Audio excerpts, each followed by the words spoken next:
Catacombes de Paris. Les catacombes de Paris ne sont pas qu'un simple ossuaire antique. Elles forment un labyrinthe souterrain abritant des millions de dépouilles humaines, organisées dans des galeries qui s'étendent sur des centaines de kilomètres. La partie ouverte au public est réduite, contrôlée et surveillée. Au-delà, il existe un vaste réseau fermé et mal documenté où les cartes sont peu fiables et les points d'accès dissimulés. Des explorateurs clandestins s'y aventurent par curiosité. Certains filment la scène, d'autres disparaissent tout simplement. L'un des enregistrements les plus connus montre une personne parcourant ces tunnels, le souffle court, se retournant avant de laisser tomber sa caméra et de disparaître dans l'obscurité. Le matériel a été retrouvé par la suite. La personne, jamais. Ce n'est pas une légende urbaine, c'est un événement réel qui n'a jamais eu d'explication claire. Et le plus troublant, c'est que ces zones demeurent intactes, inaccessibles et regorgent d'espaces dont personne ne sait exactement où ils mènent. Au Caso Grégory Villemain. Grégory Villemain n'avait que 4 ans lorsqu'il a été retrouvé dans une rivière, les mains et les pieds liés. Auparavant, sa famille recevait des lettres et des appels d'une personne manifestant une haine constante, presque obsessionnelle. Un expéditeur inconnu, provocateur, menaçant, les surveillant de près. Lorsque le corps a été découvert, l'enquête était déjà entachée de tensions, de soupçons internes et de pression publique. Un proche a été accusé, puis un autre nom est apparu, des erreurs ont été commises, des décisions hâtives ont été prises. L'affaire a dégénéré. Les médias en ont fait un spectacle, tandis que la vérité s'est trouvée déformée par des versions contradictoires. Des décennies plus tard, de sérieux doutes subsistent quant à ce qui s'est passé, aux coupables et aux motivations. Une affaire simple devenue un labyrinthe d'accusations, d'erreurs et de silence. Et plus les détails émergent, plus il devient difficile d'accepter une version comme définitive. La disparition d'Estelle Mouzin. Estelle Mouzin a disparu dans une rue ordinaire, rentrant de l'école. Aucune trace de lutte, aucun cri enregistré, aucun témoin fiable. Une scène banale qui aurait dû être paisible. Les jours se sont transformés en semaines, les semaines en années. Et rien. L'enquête a exploré différentes pistes, identifié des suspects, mais n'a jamais abouti à une réponse définitive. Des années plus tard, un criminel notoire a avoué son implication. Sans toutefois tout révéler, sans donner de détails précis, sans clore l'affaire. Le corps n'a jamais été retrouvé. Cette disparition devient ainsi un mystère insoluble, sans conclusion, sans apaisement. On a moins l'impression d'un crime résolu que d'une histoire interrompue. Et c'est ce qui maintient l'affaire vivante, troublante, toujours ouverte, toujours inachevée. Le scandale des elfes d'Aquitaine. L'affaire Elfes-Aquitaine n'était pas qu'un simple cas de corruption.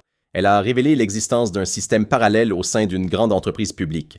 Des milliards détournés, des comptes occultes, des paiements discrets, une influence politique directe.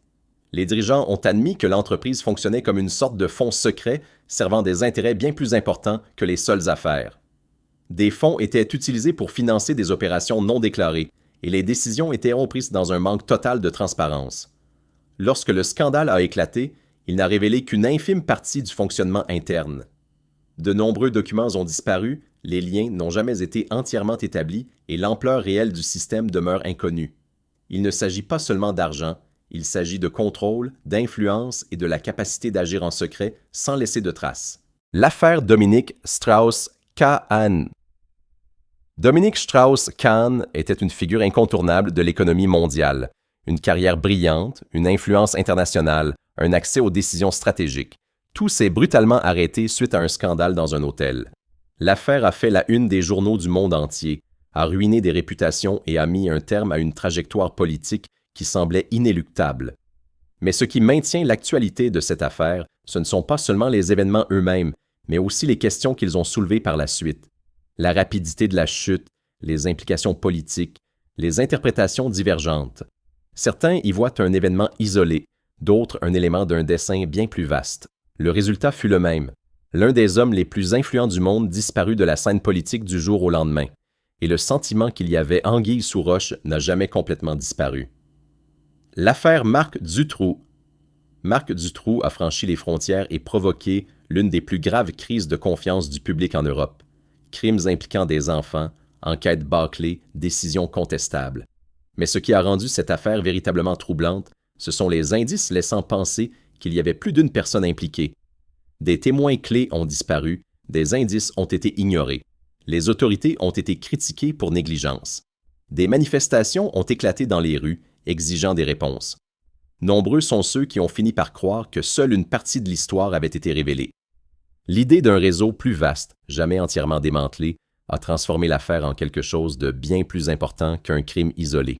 Et aujourd'hui encore, on se souvient de lui non seulement pour ce qui s'est passé, mais aussi pour ce qui n'a peut-être jamais été révélé. L'Ordre du Temple. L'Ordre du Temple était l'une des institutions les plus puissantes de l'Europe médiévale. Richesse, influence, liens politiques et religieux, tout cela lui conférait une grande influence. Soudain, ses membres furent accusés de pratiques extrêmes, arrêtés en masse et jugés sous la contrainte.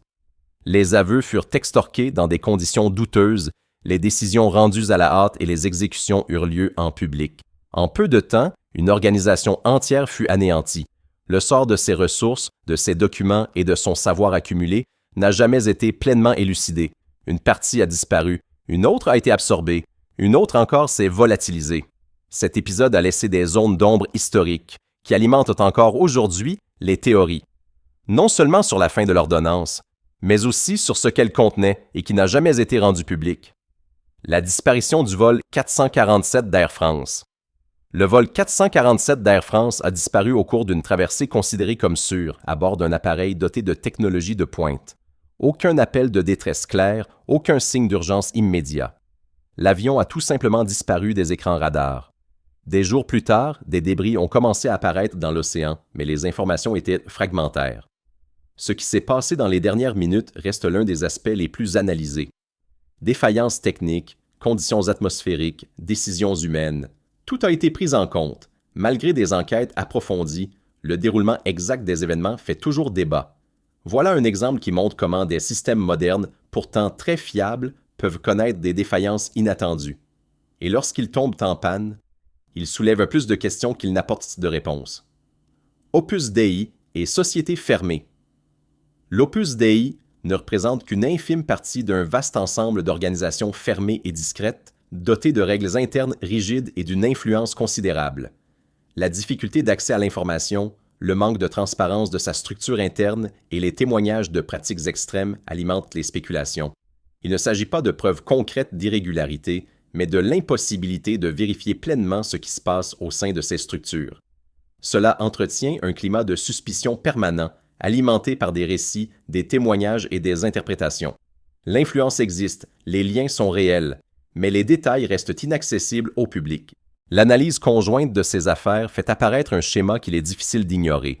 Disparitions non élucidées, enquêtes incomplètes, informations qui apparaissent puis disparaissent, histoire jamais vraiment close. Chaque cas individuel peut avoir des explications partielles, mais l'ensemble révèle quelque chose de plus vaste, des lacunes constantes, des réponses fragmentaires et le sentiment persistant que tout n'a pas été dévoilé.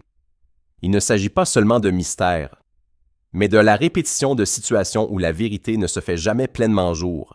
Et plus on essaie de comprendre, plus on réalise que certaines réponses sont tout simplement inaccessibles.